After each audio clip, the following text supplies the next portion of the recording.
ओम शांति। कृष्ण की दीवानी, मुरली की मस्तानी, गोपी दीदी मनमोहिनी जी अपने नाम के अनुरूप सबके मन को मोहने वाली, दिलवाला की सच्ची दिलरुबा, यज्ञ कंट्रोलर, ज्ञान योग से विशेष स्नेह रखने वाली। आइए आज ऐसी विशेष गुणों की धनी, यज्ञनिष्ठ आदि रत्न दीदी मनमोहिनी जी के जीवन की कुछ अविस्मरणीय एवं प्रेरणास्पद गाथाएं सुनते हैं। दीदी मनमोहिनी जी का जन्म 1910 में हैदराबाद सिंध में बहुत ही नामी ग्रामी धनाढ्य कुल में हुआ था। आपके दादा आशाराम जी शहर के नामी ग्रामी मुखिया थे। हैदराबाद में उनकी बहुत बड़ी जेटी चेनराय फर्म थी और अनेक देशों से इंपोर्ट एक्सपोर्ट का व्यापार होता था। हैदराबाद के बाजार में उनकी बहुत बड़ी कोठी थी और परिवार भी बहुत बड़ा था। आपके दादा आशाराम जी के 3 पुत्र थे और आप उनके बड़े पुत्र की बड़ी बेटी थी। आपकी माता जी का नाम रुक्मणी था। यज्ञ में उनको क्वीन मदर यानी राजमाता के नाम से जानते थे। शीलेंद्रा दादी आपकी छोटी बहन थी और आपके 2 छोटे भाई भी थे। आपका लौकिक नाम गोपी था। बाल्यावस्था से ही आपकी सत्संग में रुचि तथा गीता से विशेष प्रेम था। आप श्रीमद् भगवत में गोपियों के साथ कृष्ण की लीला को पढ़ प्रेम में भाव विभोर हो सुध बुध खो बैठती थी। आपका विवाह 10 वर्ष की अल्पायु में बहुत धनवान परिवार दादी प्रकाश मणि के चचेरे भाई हाथी रमाणी के यहाँ हुआ था। आपके पति भी बहुत बड़े व्यापारी थे जिनका व्यापार के सिलसिले में विदेश जाना होता रहता था। दादा आनंद किशोर और दादा चंद्रास जी भी आपके समीप के रिश्तेदार थे। आप सिलाई में बहुत कुशल थी। धनवान परिवार से होने के कारण कभी सिलाई करने की ज़रूरत नहीं होती थी, लेकिन आपको सदा ये रहता था कि अपने हाथ से पैसा कमाकर दान करने से ज़्यादा पुण्य मिलता है। आपकी लौकिक माँ युवा अवस्था में विधवा होने के कारण बहुत अशांत एवं दुखी रहती थी। एक दिन वो बाबा के पास गई जहाँ उनको सच्ची गीता सुन आनंद की प्राप्ति हुई। अगले दिन उन्होंने आपको सत्संग में ले आने के लिए कार भेजी। उन दिनों किसी के पास कार होना बड़ी बात समझी जाती थी।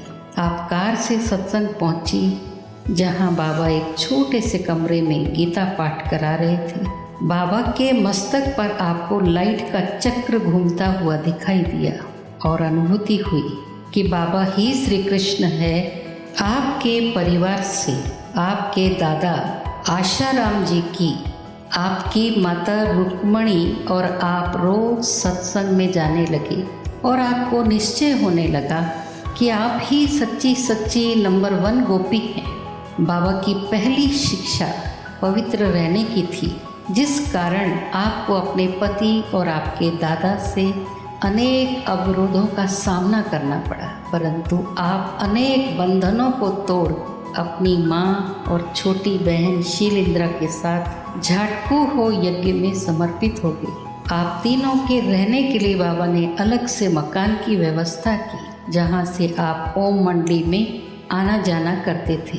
बाबा ने आपको अलौकिक नाम मनमोहिनी दिया था। दीदी के प्रति बाबा का बहुत आदर था क्योंकि दीदी बहुत अनुभवी थी।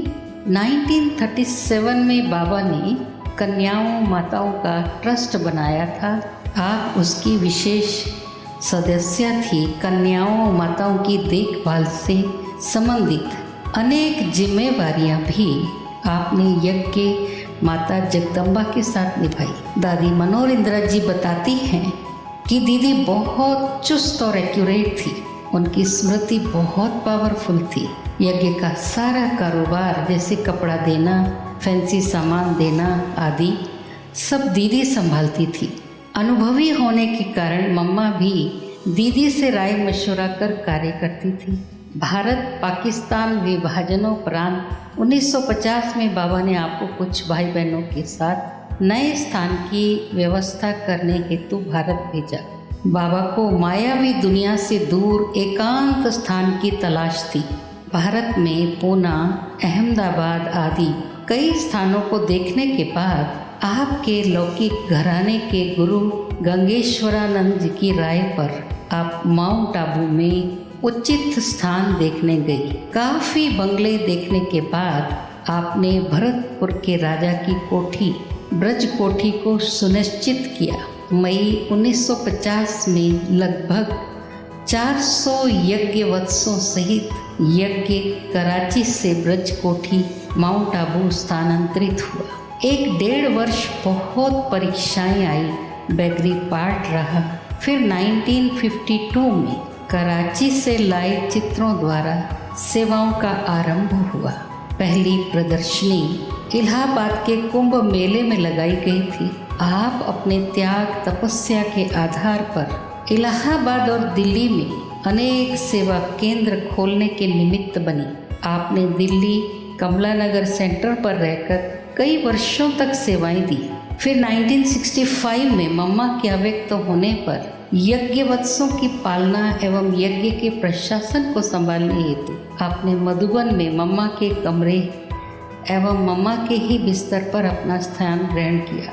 सन 69 में प्रजापिता ब्रह्मा बाबा के अव्यक्त होने के पश्चात आपने मुख्य प्रशासिका दादी प्रकाशमणि जी के साथ अतिरिक्त प्रशासिका के तौर पर सेवाएं देते 14 वर्षों तक पूरे यज्ञ को प्रेम पूर्वक, निर्विघ्न और सुचारू रूप से संभाला।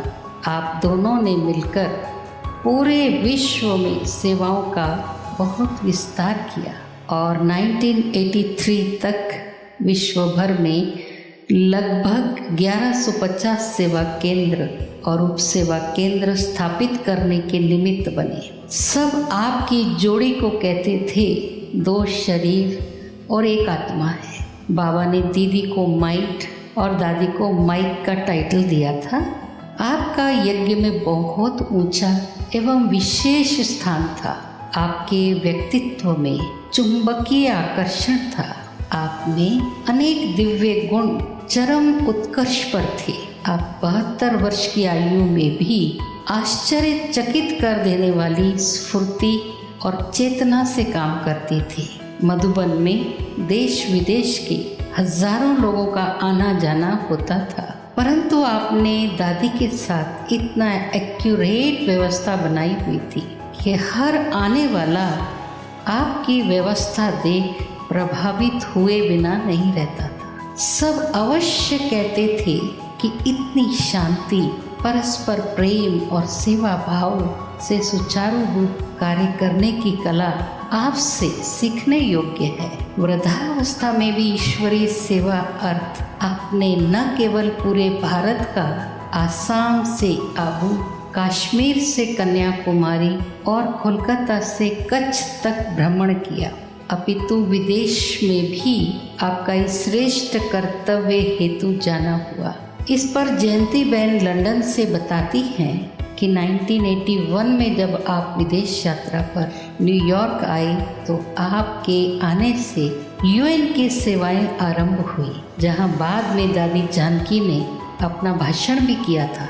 आप लंदन भी गए थे, जहां अनेक आत्माओं को आपकी रूहानी दृष्टि द्वारा बाबा की भासना प्राप्त हुई और अनेकों ने सहजी ब्राह्मण जीवन को अपनाया। आपकी बुद्धि इतनी स्पष्ट एवं स्वच्छ थी कि सामने आई आत्मा को आप फौरन परख लेती थी और आपके बात करने के अंदाज से बड़े बड़े वीआईपीज भी बाबा के बन जाते थे। आपने अनेकों का तन मन धन सफल कराया। आपकी परख व निर्णय शक्ति ने अनेक आत्माओं को यज्ञ में समर्पित कराया। आपको यज्ञ की गरिमा एवं प्रतिष्ठा का सदा ख्याल रहता था। आपका बाबा और बाबा की ज्ञान मुरली से अत्यंत प्यार था। आपने सदा अपने को स्टूडेंट समझा। आप मुरली क्लास में सदा रेगुलर और पंक्चुअल रहती थी। मुरली क्लास में सदा नोटबुक और पेन लेकर सबसे आगे बैठती थी और पूरी एकाग्रता से मुरली सुनती और उसके प्रश्न भी बनाती थी। मुरली पर विशेष चिंतन, रूह रिहान करने की आपकी विशेषता थी। मुरली समाप्त होते ही तुरंत पूरे क्लास के साथ आप प्रश्नोत्तर की बैडमिंटन खेलती थी। आप प्रश्न करती और सही उत्तर बताते उसे डबल टोली मिलती थी। ऐसे बहुत रमणीकता से आप 15-20 मिनट मुरली का रिवीजन कराती थी। आप बाप दादा की शिक्षाओं की साकार धारणा मूर्त थी। आपकी कथनी और करनी समान थी। आपकी विशेष कला थी कि आप स्वयं ईश्वरीय मर्यादाओं एवं कायदों पर एक्यूरेट रहे, दूसरों को भी कायदे से चलने की प्रेरणा देती थी। आप सदा कर्म योगी और निमित्त रह कर्म करती थी और दूसरों को भी यही सिखाती थी। आपके हर चरित्र से बाप दादा का चित्र दिखाई पड़ता था। आप कभी अपनी मत से बात नहीं करती थी। सदा एक पल रुक करके सोच कर कि बाबा इस समय होते तो क्या करते, फिर उसी अनुसार कर्म करती थी। आप अपने कर्म से ही वातावरण को आध्यात्मिक बना देती थी। दादी चंद्रमणि बताती हैं, एक बार उनको बुखार था और दीदी के पूछने पर जब उन्होंने कहा मुझे थोड़ा बुखार है, तो दीदी ने कहा बुखार शरीर को है, हमको कुछ नहीं होता, हमको तो घर चलना है। इस तरह दीदी साधारण बात में भी ज्ञान युक्त हो रहने को कहती थी। आपकी योग दृष्टि बहुत बलशाली और शिक्षा प्रभावशाली थी। आप मातृवत प्रेम से सबको सींचती थी। आप यज्ञ वत्सों के खाने पीने, पहनने, रहने की सुविधा, स्वास्थ्य आदि का ध्यान रखती थी और साथ ही यदि कोई ईश्वरीय मर्यादाओं व नियमों में अलबेला होता था या उनका उल्लंघन करता तो बुलाकर इशारा और समझाने भी देती थी। आप सबके साथ मिलनसार हो रहती थी और सबको अपना फ्रेंड बना लेती थी। आप एक नामी थी, एक के सिवाय और कोई नहीं। सच्ची सजनी बन कैसे रहना है, ये प्रैक्टिकल में आपके जीवन से दिखता था। दादी जानकी और आपकी अच्छी दोस्ती थी। बाबा के अव्यक्त होने के बाद दीदी ने ही आपको पूना से मधुबन बुला लिया था। दादी जानकी जी बताती हैं कि दीदी ने प्यार से पुरुषार्थ करना, सेवा में सदा उमंग उत्साह में रहना, भगवान से सर्व संबंधों से शक्ति प्राप्त करना सिखाया था। योग में आपकी बहुत अव्यक्त स्थिति होती थी। बाबा के प्यार में कभी सेमी ट्रांस में जाकर लवलीन हो आप डांस भी करती थी। आपका सबसे बहुत स्नेह था। आप कभी ये गीत भी गाती थी, जिसकी रचना इतनी सुंदर वो कितना सुंदर होगा। आप में निवारण और निर्णय करने की अद्भुत शक्ति थी। भ्राता जगदीश जी बतलाते हैं कि आप स्नेह से सबको अपना बना लेती थी और माँ समान प्यार देकर उसकी आवश्यकता की पूर्ति कर उससे उसकी बुराई सहज छुड़वा लेती थी। आपको यह गीत बहुत अच्छा लगता था, हम हैं आत्मा तुम हो आत्मा, आपस में भाई भाई, बाबा कहते पढ़ो पढ़ाई, नहीं किसी से लड़ो लड़ाई। बड़े धनवान घराने से होते भी यज्ञ में आपका खान पान, रहन सहन, वेशभूषा अत्यंत सादा और साधारण था। आप सादगी और तपस्या की मूर्त के साथ साथ बाल स्वभाव की तरह विनोद प्रिय और हास्य प्रिय भी थी। आप जितनी गंभीर और अंतर्मुखी थी उतनी ही हर्षित मुख और रमणीक भी थी। आपके मुख से सदा ज्ञान की ही बातें निकलती थी। आप कोई व्यर्थ बातें नहीं करती थी, कभी किसी का प्रदर्शन और परचिंतन भी नहीं करती थी। बड़ी आयु होने के बाद भी आप सबके साथ साथ अलौकिक चिटचैट एवं खेल पाल भी करती थी, जैसे म्यूजिकल चेयर, क्रिकेट, बैडमिंटन आदि। आप गुणग्राहक थी और सबका उत्साह वर्धन करती थी। आपकी पालना ऐसी थी कि कोई भी अपना लौकिक घर भूल जाए। यदि कोई अपनी सेवा समय प्रमाण सच्चाई से करता तो आप उसे बहुत सम्मान देती, खातिरी करती और विशेष सौगात देती थी। उसकी प्रशंसा कर उसका उत्साह बढ़ाती थी। दीदी का यज्ञ के सच्चे सेवाधारियों प्रति दिल से प्यार और रिस्पेक्ट होता था। फरवरी 1983 में अंतर्राष्ट्रीय शांति सम्मेलन ओम शांति भवन में हुआ था जिसका निर्माण बहुत अल्पकाल में सभी यज्ञवत्सों ने मिलकर किया था। उस समय भी दीदी दादी के प्यार, विश्वास और उमंग उत्साह से वो कार्य सुचारू रूप से समय पर पूरा हो पाया था। मुरली वाले राजू भाई बताते हैं कि दीदी ने ही उनको परख कर यज्ञ में समर्पित कराया था। दीदी के डायरेक्शन प्रमाण उन्होंने मुरली से प्रश्न निकालना, टाइपिंग करना, सिंधी भाषा आदि सीखा। ब्रह्मा बाबा के अव्यक्त होने के बाद दीदी मुरली क्लास के बाद सुबह 10 बजे तक सब पत्रों के जवाब लिखती थी। अंत में आप कुछ वर्षों से याद की रफ्तार तेज करने को कहती थी और हर बात पर अब घर जाना है इसका इशारा देती थी। आप कहती थी कि आओ तो ओम शांति और जाओ तो अब घर जाना है कहो। अंत में आपकी अवस्था साक्षी, दृष्टा और उपराम हो गई थी। एक दिन अमृत वेले आप अपने कमरे में गिर गई, जिससे आपके सिर पर थोड़ी चोट आई। दादी आपकी आंखों के चेकअप के लिए आपको मुंबई ले गए। जांच करवाने पर ब्रेन के बाईं ओर एक गांठ बताई गई और डॉक्टरों की राय से ऑपरेशन करना तय हुआ। आपको हाई बीपी और शुगर भी थी। ऑपरेशन से पहले बाबा ने गुलजार दादी द्वारा आकर आप में बहुत बल भरा, हंसाया और बहलाया। निर्धारित दिन पर आपका 5 घंटे तक सफलतापूर्वक ऑपरेशन हुआ, किंतु ऑपरेशन के बाद आप अर्ध चेतना अवस्था में चली गई और पूरी तरह से होश में नहीं आई। लगभग 25 दिन कोमा में रहने के बाद गुरुवार 28 जुलाई 1983 को प्रातः 9:30 बजे अपना पुराना देह त्याग आप अव्यक्त वतनवासी बन एडवांस पार्टी में चले गए। 28 जुलाई सतगुरुवार के दिन सुबह अचल दीदी मधुबन में भोग लगा रही थी और उस समय उन्होंने देखा मुंबई में दीदी शरीर छोड़ रही है। फिर करीब आधे घंटे के बाद ही दीदी के अव्यक्त होने की खबर आई। 30 जुलाई को दीदी के पार्थिव शरीर को मधुबन से लेकर आया गया, जहां उनकी अंतिम विदाई दी गई।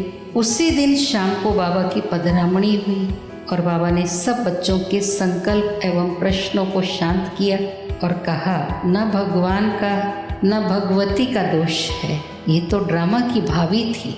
दीदी को अब नई दुनिया की सेवा करनी है। बाबा ने दादी जानकी जी को विदेश में रहते भी सह मुख्य प्रशासिका के रूप में नियुक्त किया और दादी प्रकाशमणि के साथ दादी चंद्रमणि और मनोहर दादी को मधुबन में उनके साथ सहयोगी बन सेवाएं करने का डायरेक्शन दिया। ऐसी कुशल प्रशासिका, यज्ञनिष्ठ, मर्यादा प्रेमी, स्नेहशील, गुणमूर्त, दृढ़ निश्चयी, आज्ञाकारी, निर्भय, अचल, अडोल, सरल, सहनशील एवं निर्माण चित्त, परम श्रद्धेय हम सब की प्यारी दीदी मनमोहिनी जी को उनके पुण्यतिथि पर हमारी भावभीनी श्रद्धांजलि। आपके दिव्य कर्तव्यों की, आदर्श और अनुकरणीय जीवन की स्मृतियाँ, त्याग, तपस्या और अथक सेवा, ईश्वरीय प्रेम, कुशाग्र बुद्धि, श्रेष्ठ पालना जैसे गुण हमें सदा प्रेरित करते रहेंगे। ओम शांति।